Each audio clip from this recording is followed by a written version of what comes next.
सतनाम करता पुरख निर्भव निर्वैर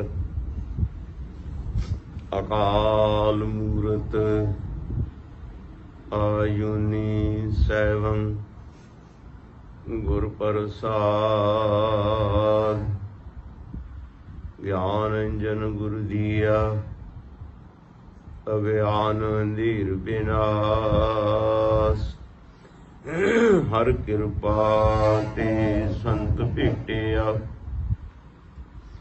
नानक मन प्रकाश जेता जियो पिंड सब तेरा तू अंतरजामी पुरख भगवान दसन दास कहे जान नानक जेहा तुम करा है तेहा हम करी वख्यान दसन दास कहे जान नानक जेहा तुम करा है तेहा हम करी वख्यान शतर चबर तख्त दे मालिक दसों पातशाहियों के स्वरूप हाजरा हजूर याहरा हजूर जुगों जोगे अटल आद श्री गुरु ग्रंथ साहिब महाराज सतगुरु सच्चे पातशाह जी के पावन पवित्र दरबार विखे सभाएमान गुरु रूप गुरु स्वरूप सत संगी जनू फतेह अर्ज है प्रवान करना जी। वाहिगुरु जी का खालसा वाहिगुरु जी की फतेह। मानजोग सत संगी जनू आप वड भागे हो धन तादे योग हो जो कि सतगुरु जी दे पावन पवित्र दरबार दियां हाजरियां भर रहे हो। मानयोग सत संगी जनों अज दा जो दिहाड़ा है धन आद श्री गुरु ग्रंथ साहिब महाराज जी दा पहला प्रकाश दिवस है। सो आद श्री गुरु ग्रंथ साहिब महाराज जी दे पहला प्रकाश उत्सव दे संबंध अंदर आप जी दे नाल कुछ कुछ समा विचारां करनियां हन। मानयोग सत संगी जनों आद श्री गुरु ग्रंथ साहिब महाराज वाहो वाहो बाणी निरंकार है जिस जेवड अवर न कोई। बाणी गुरु गुरु है बाणी विच बाणी अमृत सारे गुरबाणी कहे सेवक जन माने प्रतख गुरु निस्तारे। तुरकी बाणी आई इन सगली चिंत मटाई। ये बाणी तुर निरंकार दे देश दी है तुर हिरदे तो उत्पन्न हुई है। इस बाणी दे अंदर संसार दे विच हर एक धर्म दा धार्मिक ग्रंथ है।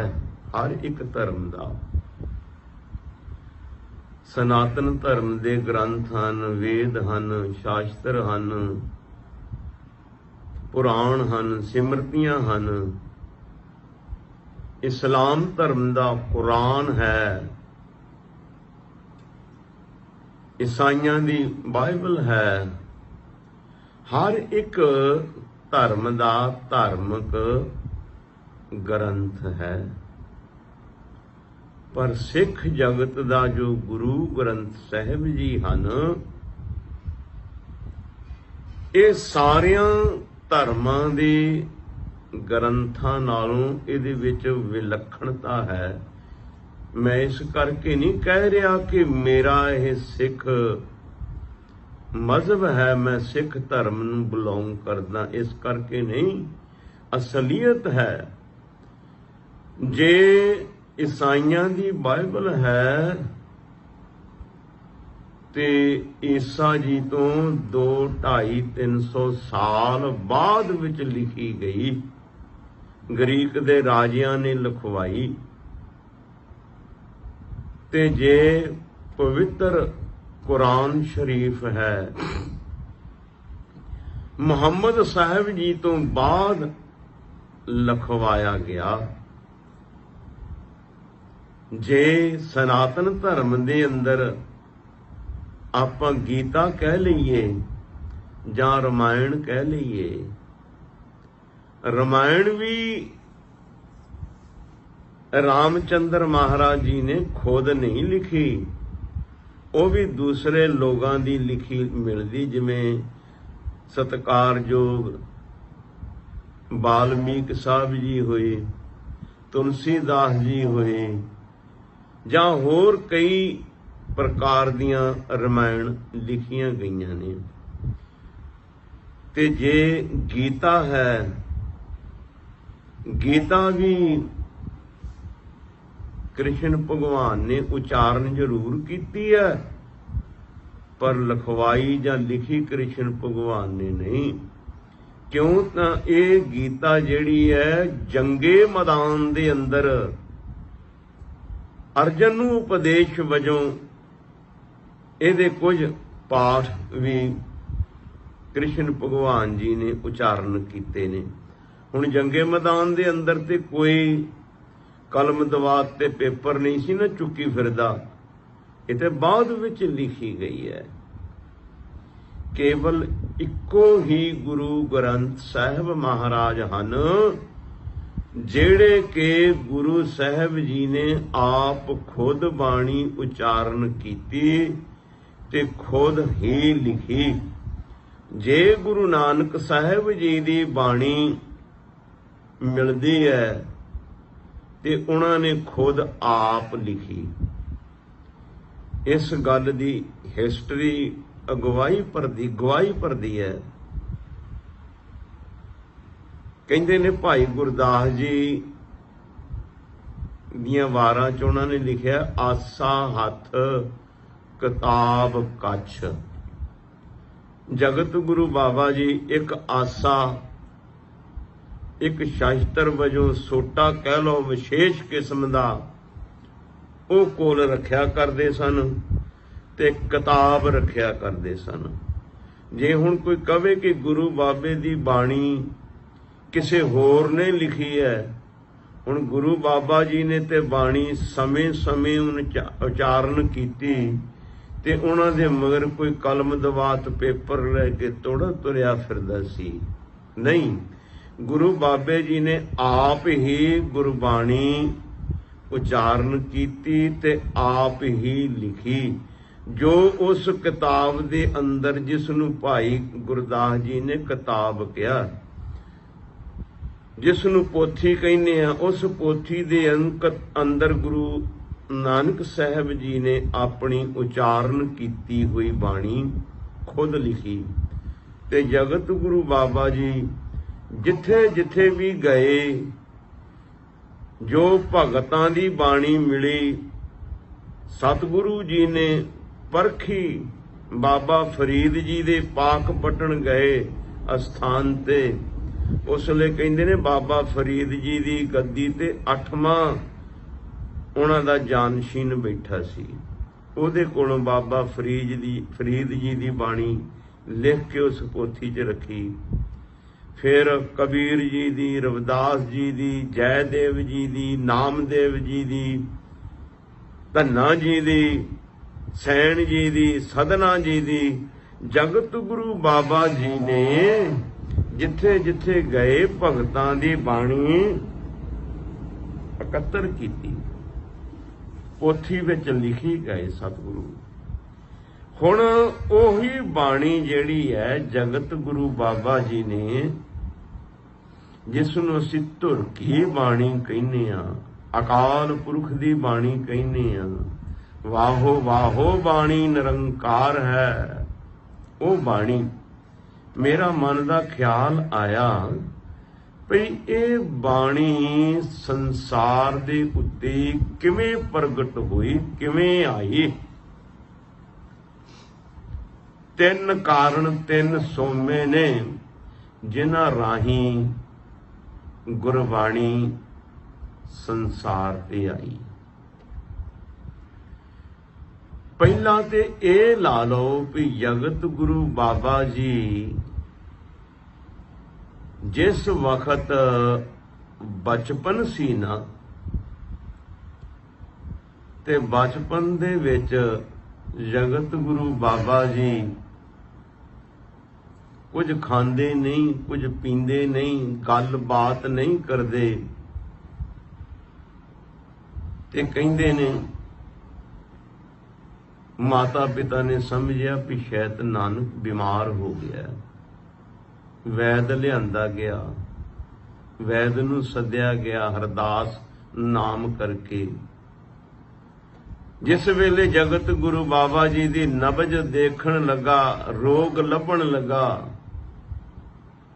ਤੇ ਨਬਜ ਤੇ ਠੀਕ ਹੈ। ਹੁਣ ਜਗਤ ਗੁਰੂ ਬਾਬਾ ਜੀ ਦੇ ਸਰੀਰਕ ਤੌਰ ਤੇ ਤਾਂ ਉਹਨਾਂ ਨੂੰ ਕੋਈ ਕਿਸੇ ਤਰ੍ਹਾਂ ਦਾ ਦੁੱਖ ਤਕਲੀਫ ਨਹੀਂ, ਉਹਦੇ ਨਿਰੰਕਾਰ ਦੇ ਮੌਜ ਵਿੱਚ, ਨਿਰੰਕਾਰ ਦੇ ਪਿਆਰ ਦੇ ਵਿੱਚ, ਮਸਤੀ ਵਿੱਚ ਮਸਤ ਨੇ, ਤੇ ਨਹੀਂ ਕੁਝ ਖਾਂਦੇ ਪੀਂਦੇ, ਨਹੀਂ ਗੱਲਬਾਤ ਕਰਦੇ।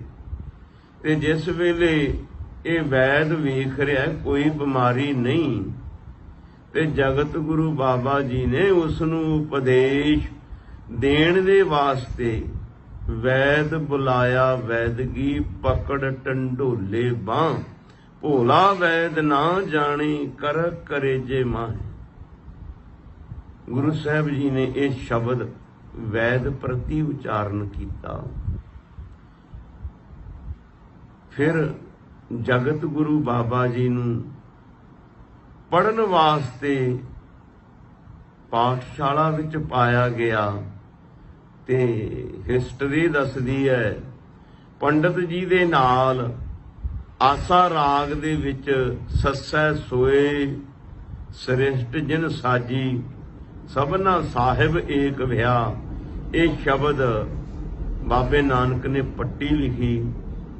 ਫਿਰ ਪੰਡਤ ਜੀ ਦੇ ਨਾਲ ਰਾਗ ਸ੍ਰੀ ਰਾਗ ਦੇ ਅੰਦਰ ਇੱਕ ਸ਼ਬਦ ਜਾਲ ਮੋਹ ਘਸ ਮਸ ਕਰ ਮਤ ਕਾਗਦ ਕਰ ਸਾਰ, ਭਾਉ ਕਲਮ ਕਰ ਚਿੱਤ ਲਿਖਾਰੀ, ਗੁਰ ਪੁੱਛ ਲਿਖ ਵਿਚਾਰ ਵਾਲਾ ਸ਼ਬਦ ਪੰਡਤ ਜੀ ਦੇ ਨਾਲ ਉਚਾਰਨ ਕੀਤਾ। ਫਿਰ ਜਿਸ ਵੇਲੇ ਜਗਤ ਗੁਰੂ ਬਾਬਾ ਜੀ ਮਾਤਾ ਪਿਤਾ ਨੇ ਅਰਬੀ ਫਾਰਸੀ ਪੜ੍ਹਾਉਣ ਵਾਸਤੇ ਮਸੀਤ ਵਿੱਚ ਭੇਜੇ ਗਏ, ਉੱਥੇ ਵੀ ਜਗਤ ਗੁਰੂ ਬਾਬਾ ਜੀ ਕਾਜੀ ਦੇ ਨਾਲ, ਮੁੱਲਾਂ ਦੇ ਨਾਲ ਗਿਆਨ ਚਰਚਾ ਹੁੰਦੀ ਰਹੀ। ਤੇ ਕਾਜੀ ਨੇ ਇਨਕਾਰ ਕਰ ਦਿੱਤੀ ਵੀ ਮੈਂ ਇਹਨਾਂ ਨੂੰ ਨਹੀਂ ਪੜ੍ਹਾ ਸਕਦਾ, ਇਹ ਤੇ ਕੋਈ ਅੱਲਾਹ ਤਾਲਾ ਖੁਦਾ ਦੇ ਰੂਪ ਨੇ।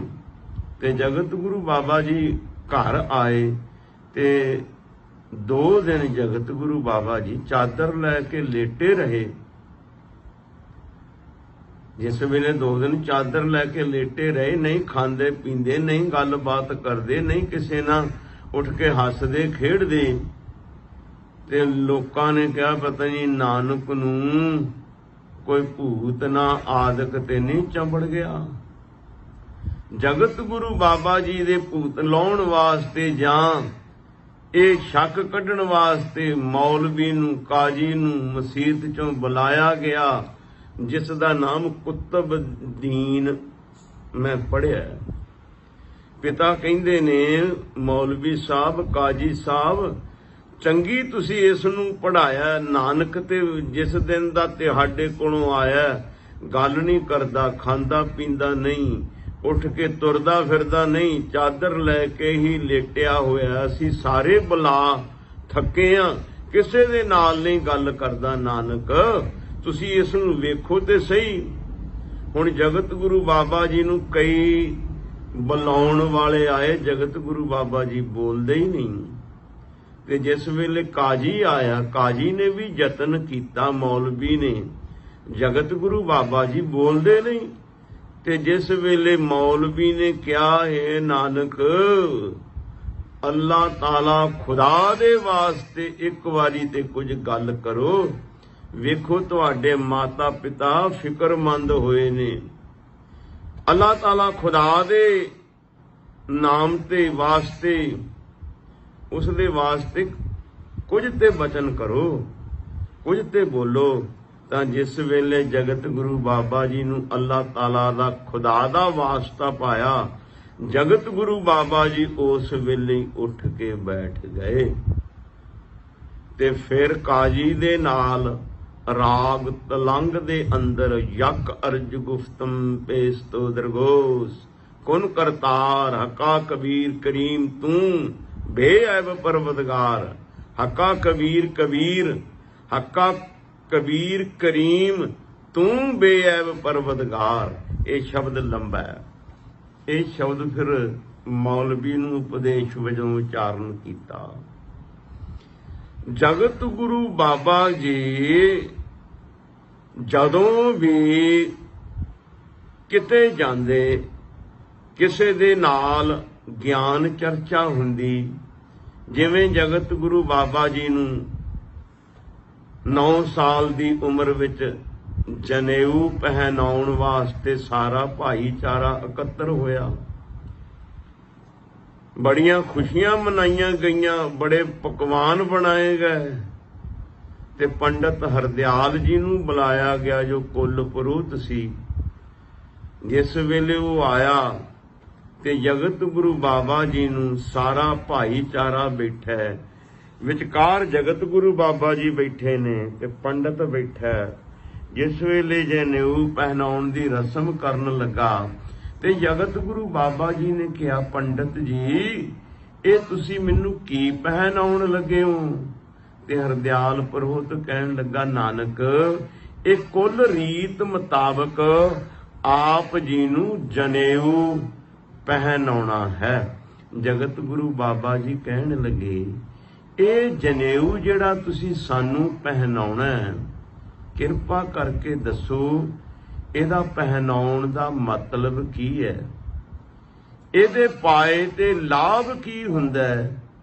ਇਹਦੇ ਪਾਉਣ ਦੇ ਨਾਲ ਕੀ ਪਦਵੀ ਪ੍ਰਾਪਤ ਹੁੰਦੀ ਹੈ? ਜੇ ਇਸ ਨੂੰ ਨਾ ਪਾਈਏ ਤੇ ਫਿਰ ਗੁਨਾਹ ਕੀ ਹੁੰਦਾ ਹੈ?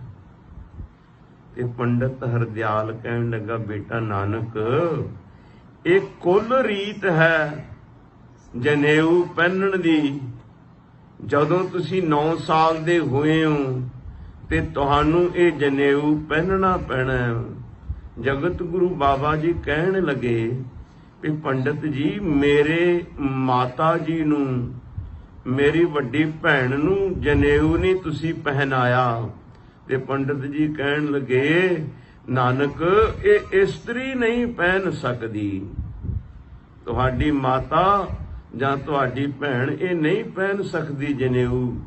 ਤੇ ਜਗਤ ਗੁਰੂ ਬਾਬਾ ਜੀ ਕਹਿਣ ਲੱਗੇ, ਪੰਡਤ ਜੀ, ਜਿਹੜਾ ਜਨੇਊ ਮੇਰੀ ਮਾਂ ਨਹੀਂ ਪਹਿਨ ਸਕਦੀ, ਮੇਰੀ ਭੈਣ ਨਹੀਂ ਪਹਿਨ ਸਕਦੀ, ਉਸ ਦਾ ਲਾਭ ਕੀ? ਹੁਣ ਕਈ ਵਾਰੀ ਕਿਹਾ ਜਾਂਦਾ ਹੈ ਵੀ ਜਗਤ ਗੁਰੂ ਬਾਬਾ ਜੀ ਨੇ ਜਨੇਊ ਪਹਿਨਣ ਤੋਂ ਇਨਕਾਰ ਕਰ ਦਿੱਤਾ। ਇਨਕਾਰ ਨਹੀਂ ਕੀਤਾ। ਜਿਸ ਵੇਲੇ ਪੰਡਤ ਜੀ ਦੇ ਨਾਲ ਗਿਆਨ ਗੱਲਾਂ ਹੋਈਆਂ ਤੇ ਪੰਡਤ ਜੀ ਕਹਿਣ ਲੱਗਾ, ਫਿਰ ਨਾਨਕ, ਤੁਸੀਂ ਪਹਿਨ ਲਓ, ਤੁਹਾਡੀ ਮਾਤਾ ਤੁਹਾਡੀ ਭੈਣ ਨੂੰ ਪਹਿਨਾਇਆ ਨਹੀਂ ਜਾ ਸਕਦਾ, ਇਹ ਸਾਡਾ ਮਰਿਆਦਾ ਹੈ। ਤੇ ਜਗਤ ਗੁਰੂ ਬਾਬਾ ਜੀ ਕਹਿਣ ਲੱਗੇ, ਇਸ ਤਰ੍ਹਾਂ ਦਾ ਅਸੀਂ ਜਨੇਊ ਨਹੀਂ ਪਹਿਨਣਾ, ਜਿਹੜੀ ਸਾਡੀ ਮਾਂ ਨਹੀਂ, ਸਾਡੀ ਭੈਣ ਨਹੀਂ ਪਹਿਨ ਸਕਦੀ। ਤੇ ਪੰਡਤ ਕਹਿਣ ਲੱਗਾ, ਫਿਰ ਤੁਸੀਂ ਪਹਿਨਣਾ ਕਿਹੋ ਜਿਹਾ ਜਨੇਊ ਹੈ?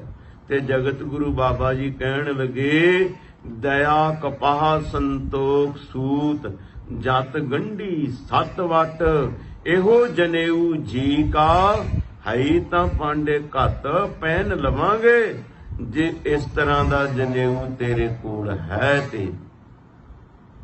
ਹੁਣ ਪੰਡਤ ਲਾਜਵਾਬ ਹੋ ਗਿਆ। ਸਤਿਗੁਰੂ ਜੀ ਨੇ ਉਸ ਵੇਲੇ ਇਹ ਸ਼ਬਦ ਉਚਾਰਨ ਕੀਤਾ। 9 ਸਾਲ ਦੀ ਉਮਰ ਸੀ। ਫਿਰ ਜਗਤ ਗੁਰੂ ਬਾਬਾ ਜੀ ਜਿੱਥੇ ਜਿੱਥੇ ਗਏ, ਜੇ ਸਿੱਧਾ ਜੋਗੀਆਂ ਨਾਥਾਂ ਦੇ ਨਾਲ ਗਿਆਨ ਚਰਚਾ ਹੋਈ ਤੇ ਜਗਤ ਗੁਰੂ ਬਾਬਾ ਜੀ ਨੇ ਉਹਨਾਂ ਨੂੰ ਉਪਦੇਸ਼ ਦੇਣ ਵਾਸਤੇ ਰਾਮ ਕਲੀ ਸਿੱਧ ਗੋਸ਼ਟ ਕਰਕੇ ਬਾਣੀ ਉਚਾਰਨ ਕੀਤੀ। ਫਿਰ ਜਗਤ ਗੁਰੂ ਬਾਬਾ ਜੀ ਜਿਸ ਵੇਲੇ ਭਾਈ ਲਾਲੋ ਦੇ ਕੋਲ ਗਏ ਤੇ ਫਿਰ ਭਾਈ ਲਾਲੋ ਦੇ ਨਾਲ ਜਗਤ ਗੁਰੂ ਬਾਬਾ ਜੀ ਕੁਝ ਸਮਾਂ ਉੱਥੇ ਰਹੇ। ਮੈਂ ਅੱਗੇ ਵੀ ਦੱਸਿਆ ਵੀ ਜਿਸ ਵੇਲੇ ਭਾਈ ਲਾਲੋ ਦੇ ਕੋਲ ਗਏ ਤੇ ਭਾਈ ਲਾਲੋ ਕਹਿਣ ਲੱਗਾ, ਮਹਾਰਾਜ ਮੇਰੇ ਕੋਲ 1.25 ਮਹੀਨਾ ਰਹੋ। ਸਤਿਗੁਰੂ ਜੀ ਕਹਿਣ ਲੱਗੇ 20-25 ਦਿਨ ਹੋ ਗਏ ਨੇ, ਬਾਕੀ ਸਮਾਂ ਅਸੀਂ ਫਿਰ ਆ ਕੇ ਤੇਰੇ ਕੋਲ ਰਵਾਂਗੇ। ਕਹਿਣ ਲੱਗਾ ਠੀਕ ਹੈ। ਜਿਸ ਵੇਲੇ ਫਿਰ ਜਗਤ ਗੁਰੂ ਬਾਬਾ ਜੀ ਅਰਬ ਕੰਟਰੀਆਂ ਦਾ ਦੌਰਾ ਕਰਕੇ ਆਏ, ਯਾਤਰਾ ਕਰਕੇ ਆਏ ਤੇ ਫਿਰ ਅਹਿਮਦਾਬਾਦ ਭਾਈ ਲਾਲੋ ਦੇ ਕੋਲ ਆਏ ਤੇ ਉਸ ਨੂੰ ਕਿਹਾ ਵੀ ਭਾਈ ਲਾਲੋ ਤੂੰ ਅਹਿਮਦਾਬਾਦ ਨੂੰ ਛੱਡ ਕੇ ਬਾਹਰ ਦੂਰ ਅਹਿਮਦਾਬਾਦ ਤੋਂ ਚਲਿਆ ਜਾ, ਸ਼ਹਿਰ ਤੋਂ ਬਾਹਰ ਜਾ ਕੇ ਨਿਵਾਸ ਕਰ ਲੈ। ਭਾਈ ਲਾਲੋ ਨੇ ਫਿਰ ਉੱਥੇ ਕਿਹਾ ਸਤਿਗੁਰੂ ਕਿਉਂ? ਉੱਥੇ ਫਿਰ ਭਾਈ ਲਾਲੋ ਨੂੰ ਸੰਬੋਧਨ ਕਰਕੇ ਸਤਿਗੁਰੂ ਜੀ ਨੇ ਫਿਰ ਉਹ ਬਾਣੀ ਉਚਾਰਨ ਕੀਤੀ, ਜੈਸੀ ਮੈਂ ਆਵੈ ਖਸਮ ਕੀ ਬਾਣੀ, ਤੈਸੜਾ ਕਰੀ ਗਿਆਨ ਵੇ ਲਾਲੋ। ਹੇ ਲਾਲੋ, ਜਿਸ ਤਰ੍ਹਾਂ ਦਾ ਮੈਨੂੰ ਨਿਰੰਕਾਰ ਵੱਲੋਂ ਹੁਕਮ ਹੋ ਰਿਹਾ, ਜਿਸ ਤਰ੍ਹਾਂ ਦੀ ਨਿਰੰਕਾਰ ਵੱਲੋਂ ਬਾਣੀ ਆ ਰਹੀ ਹੈ, ਉਸ ਤਰ੍ਹਾਂ ਦਾ ਤੈਨੂੰ ਮੈਂ ਦੱਸਦਾ ਹਾਂ। ਜੈਸੀ ਮੈਂ ਆਵੈ ਖਸਮ ਕੀ ਬਾਣੀ, ਤੈਸੜਾ ਕਰੀ ਗਿਆਨ ਵੇ ਲਾਲੋ। ਪਾਪ ਕੀ ਜੰਝ ਲੈ ਕਾਬਲੋਂ ਧਾਇਆ, ਜੋਰੀ ਮੰਗੈ ਦਾਨ ਵੇ ਲਾਲੋ। ਇਹ ਸ਼ਬਦ ਭਾਈ ਲਾਲੋ ਦੇ ਨਾਲ ਉਚਾਰਨ ਕੀਤਾ ਗਿਆ। ਫਿਰ ਜਿਸ ਵੇਲੇ ਸਤਿਗੁਰੂ ਜੀ, ਜਿਸ ਨੂੰ ਅਸੀਂ ਸੱਜਣ ਕਹਿੰਦੇ ਆ, ਅਸੀਂ ਤੇ ਹਾਲੇ ਵੀ ਉਸ ਦੇ ਨਾਲ ਠੱਗ ਲਾਉਣੋਂ ਬੰਦ ਹੀ ਨਹੀਂ ਕੀਤਾ। ਜਦੋਂ ਗੱਲ ਕਰਦੇ ਆ ਅਸੀਂ ਸੱਜਣ ਠੱਗ ਕਹਿੰਦੇ ਆ। ਜੇ ਅਸੀਂ ਕਿਸੇ ਨੂੰ ਬੁਰੇ ਬੰਦੇ ਦੀ ਉਪਾਧੀ ਦੇਣੀ ਹੋਵੇ ਨਾ ਤੇ ਅਸੀਂ ਫੱਟ ਕਹਿੰਦੇ ਵੇ ਸੱਜਣ ਠੱਗ ਜਿਹਾ ਕੀ ਕਰਦਾ ਹੈ। ਹਾਲੇ ਕਿ ਉਹ ਸੱਜਣ ਠੱਗ ਸਾਡੇ ਤੋਂ ਕਰੋੜਾਂ ਗੁਣਾ ਵਧੀਏ ਸੀ। ਅਸੀਂ ਗੁਰੂ ਬਾਬੇ ਨਾਨਕ ਦੀ ਬਾਣੀ ਰੋਜ਼ ਪੜ੍ਹਦੇ ਆ, ਰੋਜ਼ ਸੁਣਦੇ ਆ, ਕਥਾ ਕਰਦੇ ਆ, ਕਥਾ ਸੁਣਦੇ ਆ, ਕੀਰਤਨ ਕਰਦੇ ਆ, ਕੀਰਤਨ ਸੁਣਦੇ ਆ, 2 ਟਾਈਮ ਬਾਣੀ ਪੜ੍ਹਦੇ ਆ, ਦੀਵਾਨ ਸੁਣਦੇ ਆ, ਪਰ ਸਾਡੇ ਜੀਵਨ ਅੰਦਰ ਤਬਦੀਲੀ ਆਉਂਦੀ ਨਹੀਂ, ਸਾਡਾ ਜੀਵਨ ਬਦਲਦਾ ਹੀ ਨਹੀਂ। ਆਪਣੇ ਆਪ ਨੂੰ ਅਸੀਂ ਡਿੰਗਾ ਮਾਰਦੇ ਵੀ ਹਮ ਸਿੱਖ ਹੈ ਗੁਰੂ ਨਾਨਕ ਦੇ। ਜਿਸ ਵੇਲੇ ਜਗਤ ਗੁਰੂ ਬਾਬਾ ਸੱਜਣ ਦੇ ਕੋਲ ਗਏ, ਉਸ ਦਾ ਸਾਰੀ ਕਿਰਿਆ ਵੇਖੀ ਵੀ ਨਾਮ ਤੇ ਸੱਜਣਾ ਵਾਲਾ ਹੈ, ਪਰ ਲੋਕਾਂ ਦਾ ਕਤਲ ਕਰ ਦਿੰਦਾ, ਲੁੱਟ ਲੈਂਦਾ। ਤੇ ਜਗਤ ਗੁਰੂ ਬਾਬਾ ਜੀ ਨੇ ਇੱਕੋ ਹੀ ਸ਼ਬਦ ਇਸ ਨੂੰ ਸੰਬੋਧਨ ਕਰਕੇ ਕਿਹਾ, ਰਾਗ ਸੂਹੀ ਮਹੱਲਾ ਪਹਿਲਾ, ਉਜਲ ਕਹਿਹਾਂ ਚਿਲਕਣਾ ਘੋਟਮ ਕਾਲੜੀ ਮਸ, ਧੋਤਿਆਂ ਝੂਠ ਨਾ ਉਤਰੈ ਜੇ 100 ਧੋਵਾਂ ਤਿਸ, ਸੱਜਣ ਸੇਈ ਨਾਲ ਮੈਂ ਚਲਦਿਆਂ ਨਾਲ ਚਲਨ, ਜਿੱਥੇ ਲੇਖਾ ਮੰਗੀਏ ਤਿੱਥੇ ਖੜੇ ਦੀ ਸਨ। ਅੱਗੇ ਵੀ ਪੰਕਤੀਆਂ ਨੇ। ਇਹ ਸ਼ਬਦ ਜਿਸ ਵੇਲੇ ਸੱਜਣ ਨੇ ਸੁਣਿਆ, ਜਗਤ ਗੁਰੂ ਬਾਬਾ ਜੀ ਦੇ ਚਰਨਾਂ ਤੇ ਢਹਿ ਪਿਆ, ਕਹਿਣ ਲੱਗਾ ਸਤਿਗੁਰੂ ਖਿਮਾ ਕਰ ਦਿਓ। मैं बड़े बुरे काम करदा सां, बख्श दिओ। जगत गुरु बाबे दे कोलों इक्को ही शब्द सुनिया ते जीवन तब्दील हो गया। जिस ठाकर द्वारा ते मस्जिद बनाई सी, जिस मस्जिद ते ठाकर द्वारे विच लोगां दे कतल हुंदे सी, लुੱਟਿਆ ਜਾਂਦਾ ਸੀ, उस ही ठाकर द्वारे ते मस्जिद दे विच निरंकार दा 2 टाइम संदेश कथा कीर्तन होण लग पिया। जगत गुरु बाबे ने उस नूं उस इलाके दा प्रचारक थाप दिता, ਉਹਦੇ ਪ੍ਰਤੀ ਇਹ ਸ਼ਬਦ ਉਚਾਰਨ ਕੀਤਾ। ਫਿਰ ਜਗਤ ਗੁਰੂ ਬਾਬਾ ਜੀ ਇਸਾਮ ਦੇ ਵਿੱਚ ਗਏ, ਜਾਦੂਗਰਨੀਆਂ ਦੇ ਨਾਲ ਉੱਥੇ ਸੂਹੀ ਰਾਗ ਦੇ ਵਿੱਚ ਜਗਤ ਗੁਰੂ ਬਾਬਾ ਜੀ ਨੇ ਸ਼ਬਦ ਉਚਾਰਨ ਕੀਤਾ। ਫਿਰ ਜਿਸ ਨੂੰ ਅਸੀਂ ਹਾਲੇ ਵੀ ਕੌਡਾ ਰਾਖਸ਼ ਕਹਿੰਦੇ ਆ, ਉਹ ਵੀ ਬਾਬੇ ਨਾਨਕ ਦਾ ਇੱਕੋ ਹੀ ਬਚਨ, ਇੱਕੋ ਹੀ ਸ਼ਬਦ ਸੁਣ ਕੇ ਸੁਧਰ ਗਿਆ। ਅਸੀਂ ਹਾਲੇ ਵੀ ਉਹਨੂੰ ਕੌਡਾ ਹੀ ਕਹੀ ਜਾਂਦੇ ਆ, ਕੌਡਾ ਰਾਖਸ਼ ਹੀ ਕਹੀ ਜਾਂਦੇ ਆ। ਭਾਈ ਕੌਡਾ, ਭਾਈ ਸੱਜਣ, ਜਿਨ੍ਹਾਂ ਨੇ ਇੱਕ ਇੱਕ ਬਚਨ, ਇੱਕ ਇੱਕ ਸ਼ਬਦ ਸੁਣ ਕੇ ਜੀਵਨ ਤਬਦੀਲ ਹੋ ਗਿਆ। ਸਾਡੇ ਜੀਵਨ ਦੇ ਅੰਦਰ ਫਰਕ ਹੀ ਨਹੀਂ ਆਉਂਦਾ। ਇਸੇ ਤਰ੍ਹਾਂ ਜਗਤ ਗੁਰੂ ਬਾਬਾ ਜੀ ਜਿੱਥੇ ਜਿੱਥੇ ਗਏ, ਜਿਨ੍ਹਾਂ ਦੇ ਨਾਲ ਗਿਆਨ ਚਰਚਾ ਹੋਈ, ਉਹਨਾਂ ਨੂੰ ਉਪਦੇਸ਼ ਦੇਣ ਵਾਸਤੇ ਜਗਤ ਗੁਰੂ ਬਾਬਾ ਜੀ ਦੇ ਪਾਵਨ ਪਵਿੱਤਰ ਮੁਖਾਰ ਬਿੰਦ ਤੋਂ ਪਵਿੱਤਰ ਬਾਣੀ ਦੇ ਝਰਨੇ ਵਹਿ ਤੁਰਦੇ, ਜੋ ਕਿ ਅਗਲੇ ਇਨਸਾਨ ਨੂੰ ਨਿਰੰਕਾਰ ਦਾ ਸੰਦੇਸ਼ ਦਿੰਦੇ, ਨਿਰੰਕਾਰ ਦੇ ਨਾਲ ਜੋੜਦੇ, ਉਸ ਦੇ ਜੀਵਨ ਅੰਦਰੋਂ ਬੁਰੇ ਕਰਮ ਖਤਮ ਕਰਕੇ ਅਤੇ ਚੰਗੇ ਕਰਮਾਂ ਦਾ ਵਾਸ ਕਰ ਦਿੰਦੇ। ਜਗਤ ਗੁਰੂ ਬਾਬਾ ਜੀ ਦੇ ਪਾਵਨ ਪਵਿੱਤਰ ਮੁਖਾਰ ਬਿੰਦ ਤੋਂ ਬਾਣੀ ਦਾ ਇਸ ਤਰ੍ਹਾਂ ਝਰਨਾ ਵਹਿ ਤੁਰਦਾ। ਦੂਸਰਾ, ਜਗਤ ਗੁਰੂ ਬਾਬਾ ਜੀ ਜਿਸ ਵੇਲੇ ਕਿਤੇ ਚੌਂਕੜਾ ਮਾਰ ਕੇ ਬੈਠ ਜਾਂਦੇ ਤੇ ਸਮਾਧੀ ਵਿੱਚ ਲਿਵਲੀਨ ਹੋ ਜਾਂਦੇ, ਨਿਰੰਕਾਰ ਨਾਲ ਇੱਕ ਮਿਕ ਹੋ ਜਾਂਦੇ, ਤੇ ਮਰਦਾਨੇ ਨੂੰ ਕਹਿੰਦੇ, ਮਰਦਾਨਾ ਰਵਾਬ ਵਜਾ, ਕੁਝ ਸਿਫਤ ਸਲਾਹ ਨਿਰੰਕਾਰ ਅਕਾਲ ਪੁਰਖ ਦੀ ਕਰੀਏ, ਰਬਾਬ ਵਜਾ। ਮਰਦਾਨਾ ਰਬਾਬ ਵਜਾਉਂਦਾ ਤੇ ਸਤਿਗੁਰੂ ਜੀ ਦੇ ਪਾਵਨ ਪਵਿੱਤਰ ਮੁਖਾਰ ਬਿੰਦ ਤੋਂ ਬਾਣੀ ਦਾ ਝਰਨਾ ਵਹਿ ਤੁਰਦਾ। ਤੀਸਰਾ ਕਾਰਨ, ਜਿਸ ਵੇਲੇ ਸਿੱਖਾਂ ਦੇ ਮਨ ਵਿੱਚ ਕੋਈ ਵਹਿਮ ਭਰਮ ਸ਼ੰਕਾ ਪੈਦਾ ਹੋ ਜਾਂਦਾ ਨਾ, ਤੇ ਸਿੱਖ ਫਿਰ ਗੁਰੂ ਸਾਹਿਬ ਜੀ ਦੇ ਕੋਲ ਆਉਂਦੇ ਤੇ ਆ ਕੇ ਬੇਨਤੀ ਕਰਦੇ, ਸਤਿਗੁਰੂ ਮੇਰੇ ਮਨ ਨੂੰ ਫਲਾਣੇ ਤਰ੍ਹਾਂ ਦੇ ਵਹਿਮ ਨੇ, ਭਰਮ ਨੇ, ਸ਼ੰਕੇ ਨੇ ਗ੍ਰਸ ਲਿਆ। ਮੇਰਾ ਮਨ ਬੜਾ ਗਮਗੀਨ ਹੈ ਸਤਿਗੁਰੂ, ਮੇਰਾ ਮਨ ਬੜਾ ਪਰੇਸ਼ਾਨ ਹੈ, ਕਿਰਪਾ ਕਰੋ ਮੇਰੇ ਮਨ ਦਾ ਵਹਿਮ ਭਰਮ ਸ਼ੰਕਾ ਦੂਰ ਕਰੋ ਜੀ।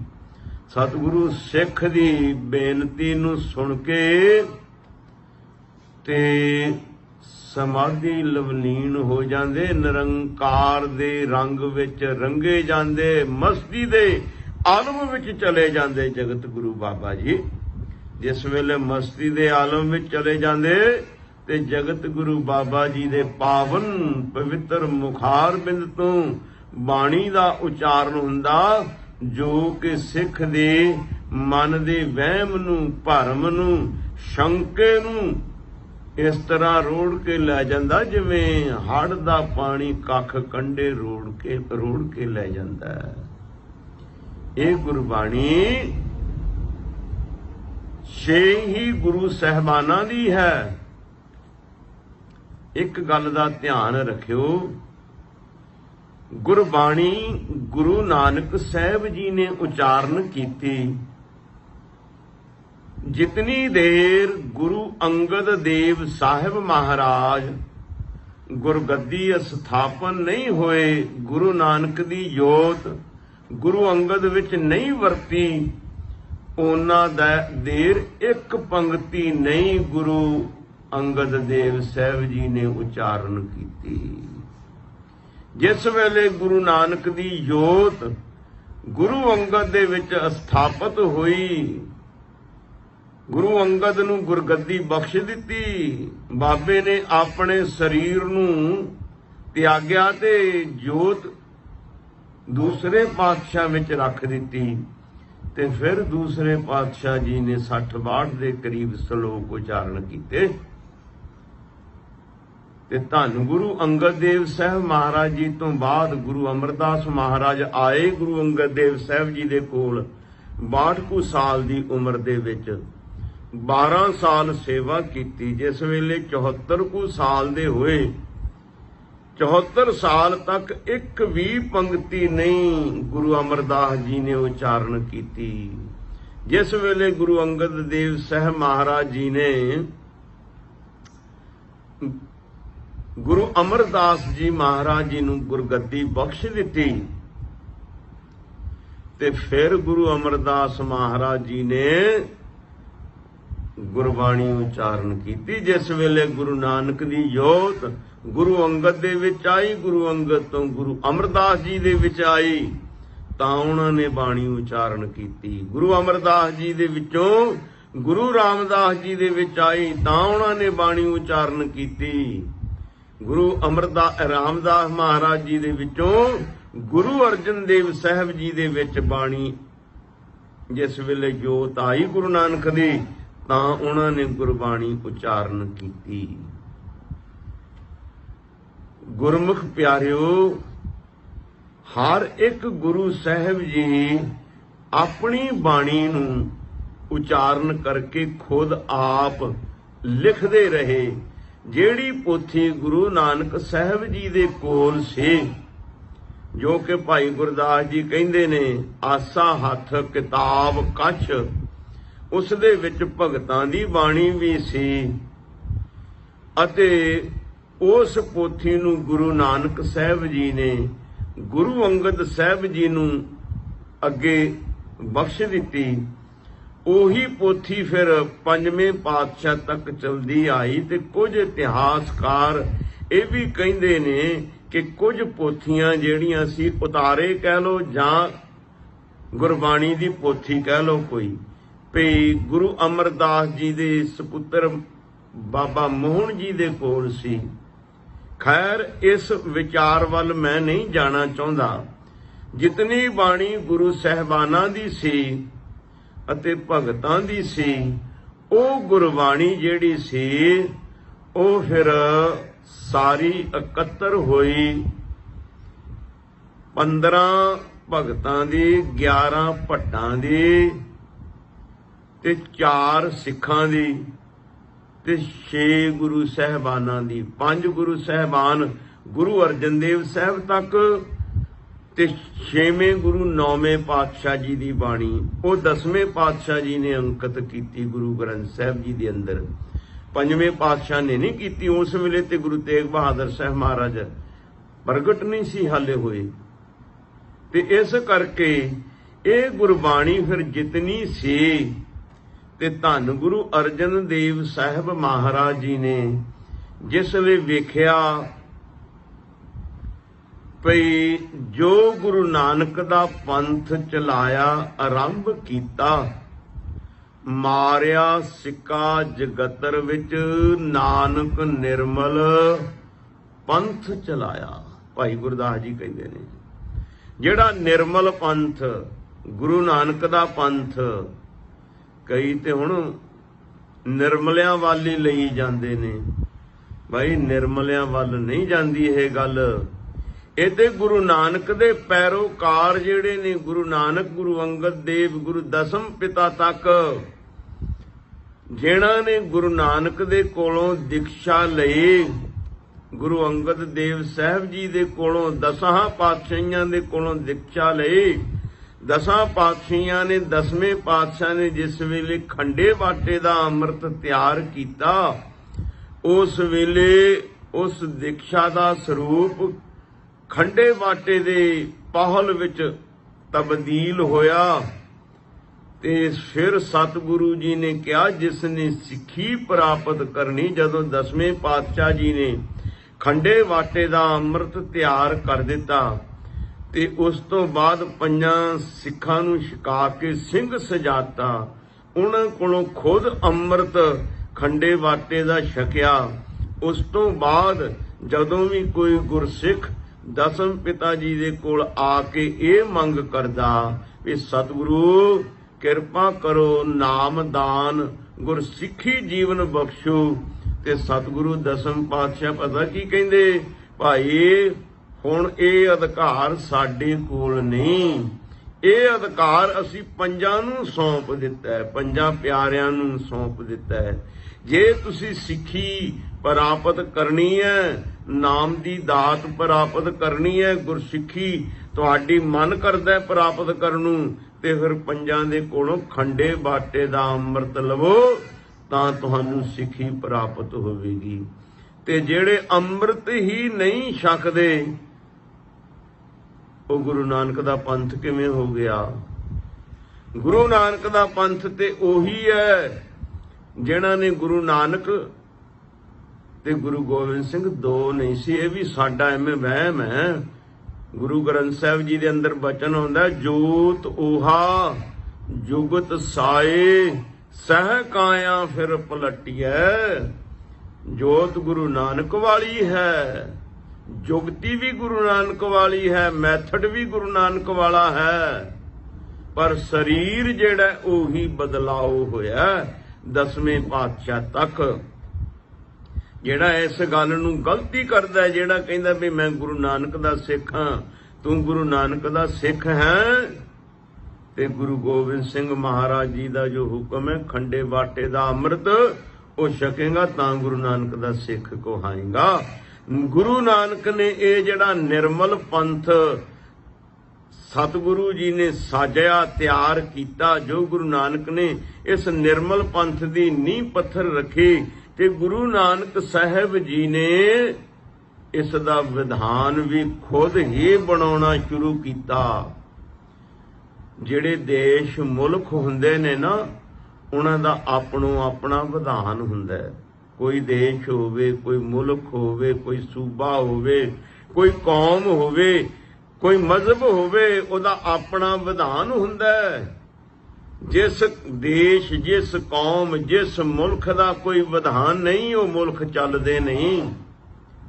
ਜਗਤ ਗੁਰੂ ਬਾਬਾ ਜੀ ਨੇ ਕੁਤਾਹੀ ਨਹੀਂ ਕੀਤੀ ਵੀ ਅਸੀਂ ਕਹੀਏ ਵੀ ਬਾਅਦ ਵਿੱਚ ਵਿਧਾਨ ਬਣਿਆ ਨਾ। ਗੁਰੂ ਨਾਨਕ ਸਾਹਿਬ ਜੀ ਨੇ ਹੀ ਖੁਦ ਵਿਧਾਨ ਬਣਾਉਣਾ ਸ਼ੁਰੂ ਕਰ ਦਿੱਤਾ। ਜਗਤ ਗੁਰੂ ਬਾਬਾ ਜੀ ਦਾ ਵਿਧਾਨ ਕੀ ਹੈ? ਨਿਰਮਲ ਪੰਥ ਦਾ ਗੁਰੂ ਗ੍ਰੰਥ ਸਾਹਿਬ ਜੀ ਵਿਧਾਨ ਹੈ। ਜਿਹੜਾ ਸਿੱਖ ਗੁਰੂ ਗ੍ਰੰਥ ਸਾਹਿਬ ਜੀ ਦੀ ਬਾਣੀ ਦੇ ਨਾਲ ਜੁੜ ਜਾਂਦਾ ਹੈ, ਜਿਹੜਾ ਬਾਣੀ ਮੁਤਾਬਕ ਜੀਵਨ ਬਣਾ ਲੈਂਦਾ ਹੈ, ਉਹਦਾ ਹੀ ਪਾਰ ਉਤਾਰਾ ਹੁੰਦਾ ਹੈ। ਗੁਰਬਾਣੀ ਇਸ ਜਗ ਮਹਿ ਚਾਨਣ, ਕਰਮ ਵਸੈ ਮਨਿਆਏ। ਮਾਰਗ ਦਰਸ਼ਨ ਕਰਾਉਣ ਵਾਸਤੇ ਗੁਰੂ ਗ੍ਰੰਥ ਸਾਹਿਬ ਜੀ ਦੀ ਬਾਣੀ ਹੈ। 10ਵੇਂ ਪਾਤਸ਼ਾਹ ਜੀ ਨੇ ਤਾਂ ਸਾਨੂੰ ਸ਼ਖਸੀ ਵਿਧਾਨ ਦਿੱਤਾ ਹੈ, ਸ਼ਖਸੀ ਸਰੀਰਕ ਵਿਧਾਨ ਬਖਸ਼ਿਸ਼ ਕੀਤਾ ਹੈ। ਇਹ 5 ਕਕਾਰ ਬਖਸ਼ੇ ਨੇ, ਹੋਰ ਜੋ ਰਹਿਤ ਮਰਿਆਦਾ ਪੰਥ ਨੇ ਬਣਾਈ ਹੈ। ਗੁਰੂ ਨਾਨਕ ਦਾ ਵਿਧਾਨ ਜੋ ਗੁਰੂ ਨਾਨਕ ਨੇ ਬਚਪਨ ਤੋਂ ਹੀ ਬਣਾਉਣਾ ਆਰੰਭ ਕਰ ਦਿੱਤਾ। ਬਚਪਨ ਦੇ ਵਿੱਚ ਹੀ ਜਦੋਂ ਵੈਦ ਦੇ ਨਾਲ ਗੱਲਾਂ ਹੋਈਆਂ, ਪਾਠਸ਼ਾਲਾ ਦੇ ਵਿੱਚ ਸ਼ਬਦ ਉਚਾਰਨ ਕੀਤਾ, ਮੌਲਵੀ ਨਾਲ ਵਿਚਾਰ ਹੋਇਆ, ਜਗਤ ਗੁਰੂ ਬਾਬਾ ਜੀ ਨੇ ਵਿਧਾਨ ਉਦੋਂ ਹੀ ਬਣਾਉਣਾ ਸ਼ੁਰੂ ਕਰ ਦਿੱਤਾ। ਉਹ ਜੋ ਵਿਧਾਨ ਫਿਰ 5ਵੇਂ ਪਾਤਸ਼ਾਹ ਤੱਕ ਬਣਦਾ ਰਿਹਾ।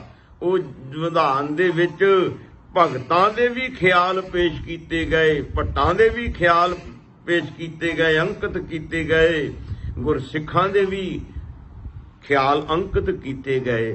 ਤੇ ਜਿਸ ਵੇਲੇ ਗੁਰੂ ਅਰਜਨ ਦੇਵ ਸਾਹਿਬ ਮਹਾਰਾਜ ਜੀ ਦਾ ਸਮਾਂ ਆਇਆ ਨਾ, ਉਹਨਾਂ ਨੇ ਵੇਖਿਆ ਭਈ ਹੁਣ ਗੁਰੂ ਨਾਨਕ ਦਾ ਜਿਹੜਾ ਨਿਰਮਲ ਪੰਥ ਹੈ ਨਾ, ਇਹ ਆਪਣੀ ਜ਼ਿੰਮੇਵਾਰੀ ਨੂੰ ਨਿਭਾਉਣ ਦੇ ਕਾਬਲ ਹੈ। ਹੁਣ ਗੁਰਮੁਖ ਪਿਆਰਿਓ, ਜਿਹੜੀਆਂ ਕੌਮਾਂ ਜ਼ਿੰਮੇਵਾਰੀ ਨਹੀਂ ਨਾ ਨਿਭਾਉਂਦੀਆਂ, ਉਹਨਾਂ ਕੌਮਾਂ ਦੇ ਵਿੱਚ ਫਿਰ ਸ਼ਖਸੀ ਰਾਜ ਹੋ ਜਾਂਦਾ ਹੈ।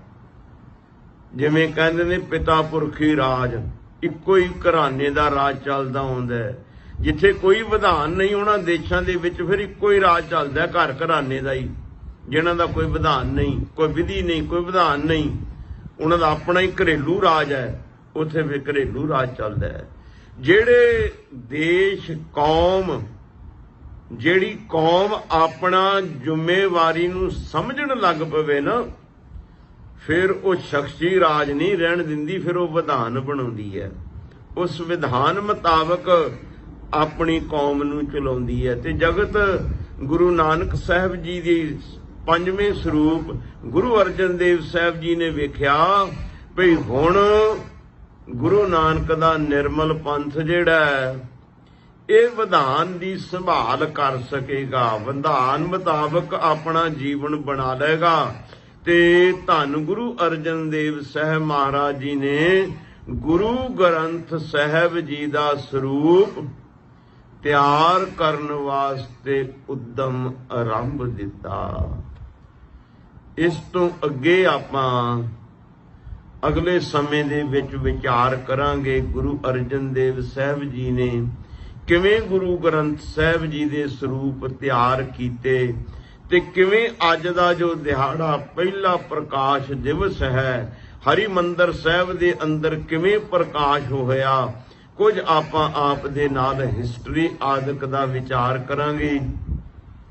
ਇਤਨੇ ਕੁ ਲਫ਼ਜ਼ ਕਬੂਲ ਕਰਨੇ, ਸਮਾਂ ਹੋ ਗਿਆ। ਹੋਈਆਂ ਭੁੱਲਾਂ ਗਲਤੀਆਂ ਦੀ ਖਿਮਾ ਦੇਣੀ। ਬੁਲਾਓ ਫਤਿਹ। ਵਾਹਿਗੁਰੂ ਜੀ ਕਾ ਖਾਲਸਾ, ਵਾਹਿਗੁਰੂ ਜੀ ਕੀ ਫਤਿਹ।